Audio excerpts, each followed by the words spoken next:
तो फ्रेंड ये गाड़ी आई है हमारे पास बुलंदशहर से। तो करते हैं इसका इंजन फ्लश। और भाई आए थे हमारी वीडियो देख के। और ये गाड़ी पहले शुरू से ही एजेंसी के अंदर जा रही है, पहली बार बाहर काम करा रहे हैं ये। और भाई को अच्छा लगा हमारी वीडियो में काम करना, तो भाई 2-4 दिन पहले फ़ोन करा था, आज इन्हों का नंबर आया है गाड़ी का। तो आज हमने ये गाड़ी बुलाई है, इंशाल्लाह इसकी सर्विस करेंगे अच्छी तरीके से और जो भी प्रॉब्लम हो उस प्रॉब्लम को ख़त्म करेंगे। तो जो सब में मेन प्रॉब्लम है वो जा रहा है इसके अंदर, जो प्लग जो कोयल होती हैं उनों में मोबिल जा रहा है। और टोटल बॉडी की कंडीशन देख सकते हो, ये प्लग की कंडीशन है। तो इसका खोलेंगे हम टेपिट कवर। टेपिट कवर खोलने के लिए थोड़ा सा प्रोसीजर इसका लेट का है, थोड़ा समय लगता है। तो ये टेपिट कवर हमने खुल गया है, कंडीशन आप देख सकते हो पूरी। और इस टेपिट कवर को अच्छी तरीके से क्लीनिंग कर लिया हमने।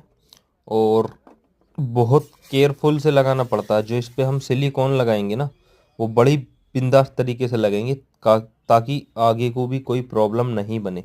पर इस गाड़ी के अंदर ये इशू ही है, चाहे वो नई गाड़ी हो चाहे पुरानी हो चाहे कुछ भी हो, इसकी लीडों में ऑयल जाना ही जाना होता है। क्यों टेपिट कवर जो है इसमें बहुत हल्की प्लास्टिक का दिया है।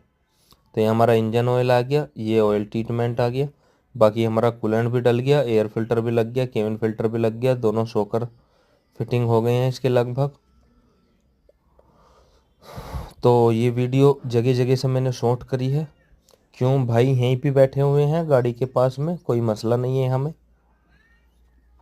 तो ये तो वैसे ही मैंने एक छोटी सी क्लिप रील बनाने के लिए ले ली है, पूरी वीडियो शूट नहीं हो पाई है। ये 2 लीटर इसके अंदर गेयर ऑयल डाल रहे हैं हम।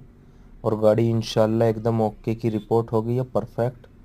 मज़ा आ गया गाड़ी के अंदर, ऐसे चल रही है जैसे न्यू गाड़ी में फीलिंग आती है एकदम। और भाई को भी चलवा के दिखाएंगे, अभी गाड़ी भाई से भी चलवाएंगे। तो भाई बताएं कैसी गाड़ी चल रही है एकदम। तो भाई को तो मज़ा आ गया पूरा। गाड़ी ओके की रिपोर्ट, मिलते हैं अगली वीडियो में।